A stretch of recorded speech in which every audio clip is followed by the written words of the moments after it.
Quel est le lien entre la femme musulmane et le sport? Eh bien, il y a un océan entre les deux. J'exagère un peu, mais à peine en réalité. Sujet essentiel et un peu tabou, parce qu'il faut dire les choses clairement. Il y a un vrai fossé entre la femme musulmane et l'activité sportive. Sache une chose, ton corps fait partie intégrante de ta foi, de ta santé et de ton équilibre. Tu jongles entre le travail, les enfants, la maison, tu finis souvent par t'oublier. Et quand on parle d'islam, on parle souvent de prière, de jeûne, de ce qui est halal, de ce qui est haram, bref, des sujets classiques. Mais on en oublie l'essentiel. Ton corps, c'est par lui que tout se réalise. Entends ce que je viens de te dire. Alors pourquoi quand on parle de ce corps, c'est souvent pour l'orienter vers le fait de savoir comment se vêtir de manière modeste. On parle pas assez de la manière de préserver le corps pour la santé physique et mentale. Parce que ce corps reçoit aussi les frasques de tes émotions. Comprends une chose qui est ultra importante, c'est que ton corps a un droit sur toi. Et ça, c'est un hadith de Bukhari et Muslim. On ne peut pas faire plus clair, on ne peut pas faire plus direct. Je mettrai d'ailleurs sous cette vidéo les liens vers les hadiths et les versets que je citerai durant cette vidéo. Tu n'es pas sans savoir que ton corps est une MNA et que cette enveloppe corporelle est censée t'amener le plus possible vers une espérance de vie de qualité et, si Dieu le veut, de quantité. Il y a un autre hadith qui vient encore conforter l'importance de cultiver sa vitalité et son énergie, c'est le hadith suivant. Donc le croyant fort est plus aimé d'Allah que le croyant faible. Et dans les deux, il y a du bien. Ici, la notion de force est spirituelle, mais également physique, intellectuelle et émotionnelle. Donc ce hadith nous pousse à sortir de toute forme d'oisiveté et à ne pas négliger nos intérêts personnels et ceux de la société. Donc tu n'es pas non plus sans savoir que plus tu avances en âge, et cela dès 30 ans, plus tu perds en masse musculaire et donc en force. Moins de muscles, moins de force. Donc rien qu'avec ces deux hadiths, ton corps a un droit sur toi. Et le croyant fort est plus aimé d'Allah que le croyant faible. Tu comprends l'importance de prendre soin de son corps et de l'entretenir. Alors qu'en est-il quand on a des problèmes de surpoids ou d'obésité? Pourquoi toi, femme musulmane, et surtout toi, femme voilée, en fort surpoids ou en obésité, négliges-tu cette responsabilité? Et c'est tout le propos de cette vidéo. Le but n'est pas d'accuser, mais de faire prendre conscience de l'impact de nos responsabilités en dehors même du résultat chiffré. Parce que ce fameux résultat, quand on décide de perdre du poids, est un fléau dans nos sociétés aujourd'hui. Retiens une chose, et c'est ce chiffre qui met beaucoup de pression aux femmes. L'islam nous enseigne de faire les causes. Tu n'as pas une obligation de résultat, mais une obligation de moyens. Fais ce que tu dois faire pour avoir un corps sain, en bonne santé, un corps qui est en capacité de se mouvoir, et le résultat ne dépend pas de toi. Déjà, ton corps va s'autoréguler par lui-même en fonction de ton épigénétique. C'est quoi l'épigénétique? C'est peut-être que tu avais une base génétique plutôt bof-bof, mais de par ton environnement, si tu arrives à améliorer ton environnement, tu viens diminuer, voire complètement freiner ou supprimer tout ce qui pouvait engendrer via tes gènes des maladies métaboliques, des maladies chroniques ou autres. Donc tu as cette responsabilité liée à ton environnement. Ça, c'est ultra important à comprendre. Surtout qu'on nous vend dans cette société le résultat concernant la perte de poids. Il y a une réelle pression qui repose sur le dos des femmes quand elles décident de perdre du poids, c'est qu'elles se rattachent complètement aux chiffres. Et ça crée chez elles de la tension, ça crée chez elles du sabotage quand ça ne marche pas. Émotionnellement, les émotions fluctuent en fonction du chiffre de la balance. Ton corps d'ailleurs est développé d'une intelligence inconsciente, c'est ce qu'on appelle l'homéostasie, et son but c'est de s'adapter par rapport aux signaux extérieurs que toi tu lui envoies et par rapport à ce que tu lui apportes également. Donc tu es responsable de ce que tu fais pour ton corps, mais tu n'es pas responsable du résultat final.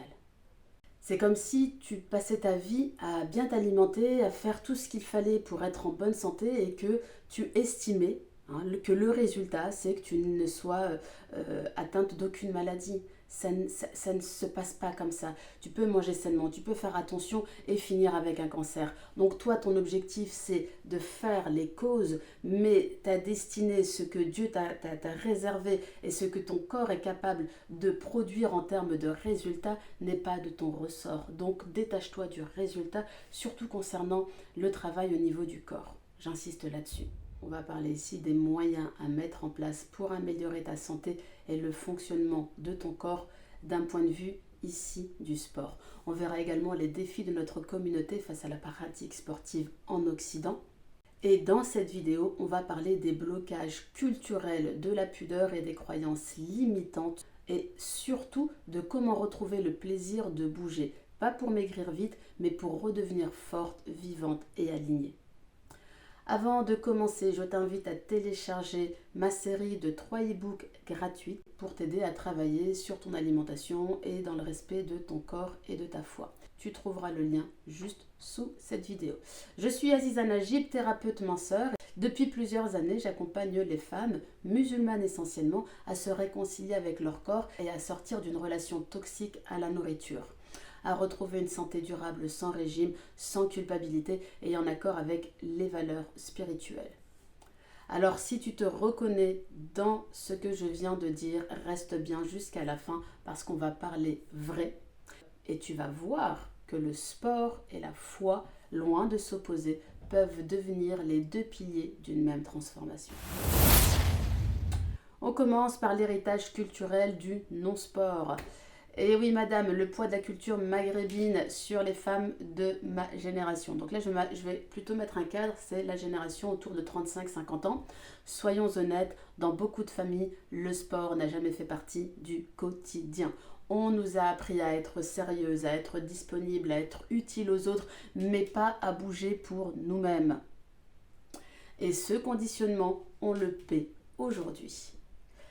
Avec l'âge, je vais le répéter, la masse musculaire fond naturellement, le corps s'alourdit, la fatigue s'installe, le métabolisme ralentit.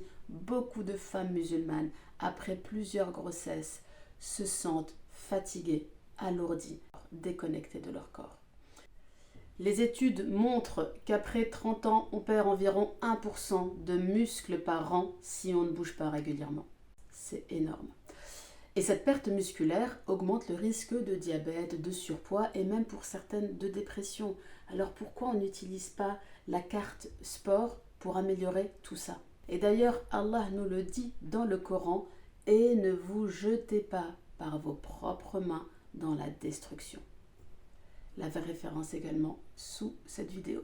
Préserver sa santé, c'est finalement un acte d'adoration et c'est là où je veux en venir. Si la culture maghrébine n'a pas su nous transmettre à nous femmes de cette génération la culture du sport, aujourd'hui, nous devons développer cette conscience et finalement l'intégrer comme une hygiène de vie indispensable, même quand on est mince, là aussi. Pourquoi? Parce que je vois beaucoup de femmes minces ne pas se préoccuper de renforcer leur masse musculaire. Je le répète, masse musculaire égale force, vitalité, tonicité. Le sport, c'est pas fait uniquement pour les femmes qui ont des problèmes de poids.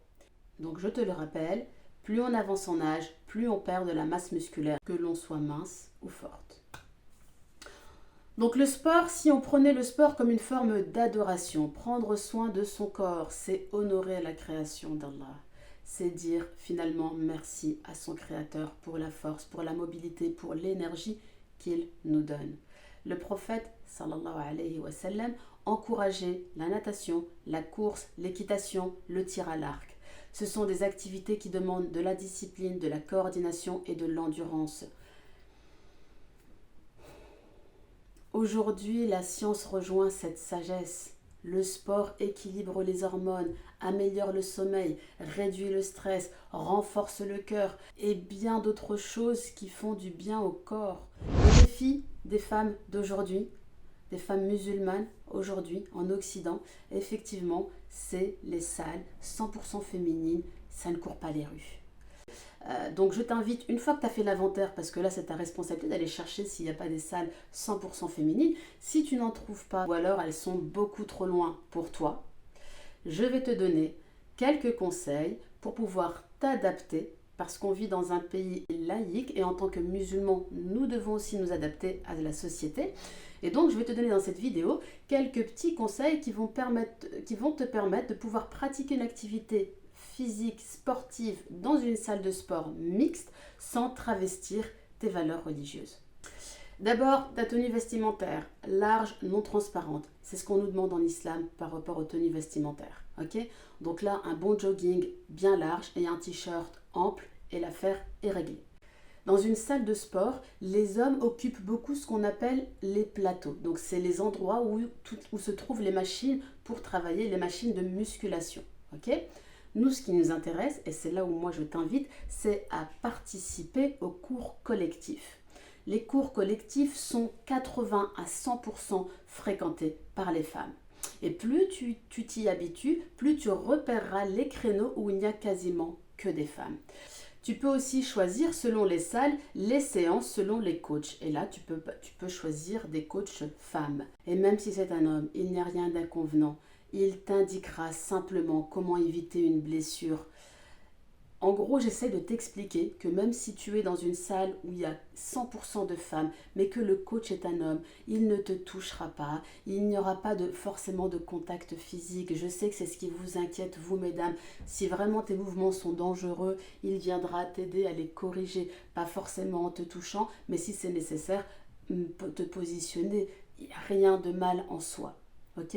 Donc, tu as la possibilité, au niveau des cours collectifs, soit de regarder les créneaux où il y a le plus de femmes, voire 100% des femmes. Choisir également, selon les créneaux, une coach femme. Tu verras que beaucoup de femmes, musulmanes ou non, ne sont pas forcément à l'aise dans l'expression de leur corps dans les environnements mixtes, surtout au niveau des salles de sport aussi. Certaines femmes non musulmanes recherchent également des salles où on n'est qu'entre filles, juste pour être à l'aise. Donc c'est pas un mal en soi, hein, je ne le reproche pas du tout. Okay, mais crois-moi, le sport collectif te pousse à te dépasser. Vraiment, j'insiste là-dessus. Seul, tu te limites. En groupe, tu ressens la puissance de ton corps. J'ai d'ailleurs tendance à dire que quand tu es toute seule dans les machines, tu sais, un peu comme les salles de sport type Basic Fit où tu fais tes propres machines, généralement tu t'arrêtes à 30% de tes capacités. Hein. Quand tu es en cours collectif, tu es amené par la dynamique du groupe à te dépasser et tu t'aperçois d'ailleurs que c'est ton mental qui te limite dans tes capacités physiques. C'est pour ça que j'ai vraiment une appétence pour les cours collectifs parce que ça aide réellement à se dépasser et à casser les croyances qu'on a sur nos propres capacités physiques, réellement. Celle qui me parle du sport à la maison, j'ai envie de te dire, soyons clairs là-dessus, le sport à la maison, mais alors j'y crois pas du tout, mais alors pas du tout. Pourquoi ? Parce que dans notre culture, le sport n'est pas intégré comme une hygiène de vie. Elle ne fait pas partie de notre ADN. Et là, je m'adresse vraiment aux femmes de la génération 35-50 ans, ma génération à moi essentiellement. On n'a pas été éduqués à faire du sport. Et tu veux que le jour, parce que tu as un souci de poids, parce que tu souhaites perdre du poids, ok, tu veux le faire de chez toi. En quoi est-ce que j'y crois pas ? Déjà dans les retours de femmes qui ont voulu le faire et au bout de 2-3 mois, ces femmes s'aperçoivent que soit la maison n'est pas un lieu pour faire du sport, elles sont toujours attirées partout, faire du ménage, etc., etc. Donc l'activité physique n'est pas quelque chose qui devient prioritaire chez elles. Effectivement, quand tu es dans une salle de sport, tu n'as que ça à faire finalement. Ça, c'est une première des choses. La deuxième des choses, comme l'activité physique sportive, l'activité sportive ne fait pas partie de notre ADN, eh ben, tu n'as pas la régularité, tu n'as pas forcément tout ce qui va être de l'ordre de l'adrénaline, de la dopamine que tu vas vouloir rechercher dans l'activité physique. Ça, c'est ultra important de le savoir. Quand on a l'habitude de faire du sport et que ça dégage chez nous un certain nombre d'hormones qui s'inscrit en nous, c'est-à-dire qu'à un moment donné, plus tu vas faire du sport, plus ton corps va vouloir encore faire du sport. Et tu vas vite t'apercevoir qu'à part les coureuses du dimanche en mode jogging, sous la pluie, même quand il fait froid, ces femmes-là sont aptes à pouvoir faire de l'activité physique, même chez elles. Mais quand tu boudes déjà l'activité sportive, tu le fais déjà rien que dans le but de perdre du poids. Crois-moi, ton vélo elliptique dans lequel tu auras investi de l'argent, va finir par prendre la poussière et va devenir le porte-manteau de la maison. Autre chose, vous allez certainement le faire, mais pour une durée de 2-3 mois, histoire de perdre vos kilos. Donc vous allez vous affamer, faire beaucoup de sport de chez vous, perdre du poids, et une fois que le résultat est obtenu, vous allez lâcher l'activité sportive parce que vous ne l'avez pas inscrit dans une hygiène de vie durable. Donc perso, quand une nana vient me voir en me disant oui mais je veux faire du sport de chez moi, je lui dis laisse tomber, c'est mort, trouve-moi une salle de sport qui réponde à tes besoins.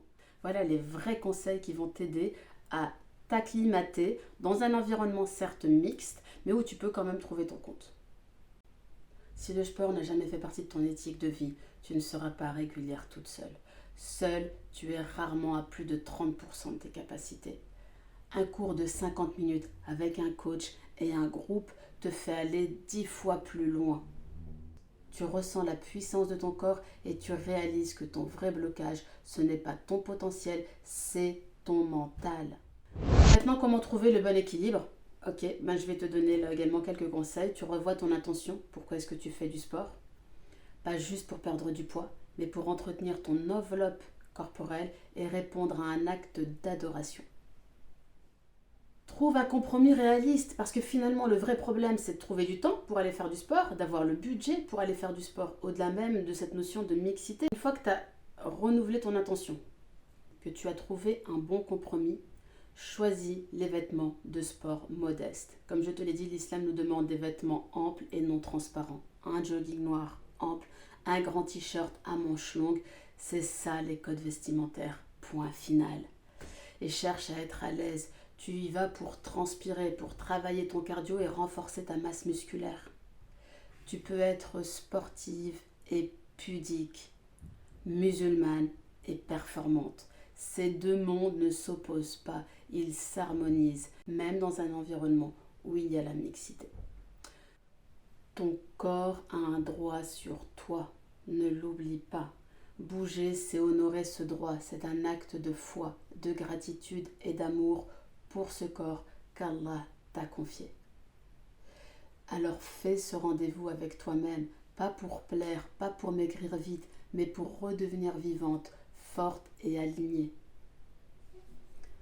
J'insiste vraiment sur le fait que ton objectif premier, c'est de trouver une salle de sport qui est en adéquation avec toi.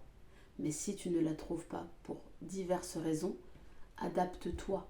Dès lors que ta tenue vestimentaire est en adéquation avec tes valeurs, rien ne t'empêche de pratiquer une activité sportive où qu'elle se trouve.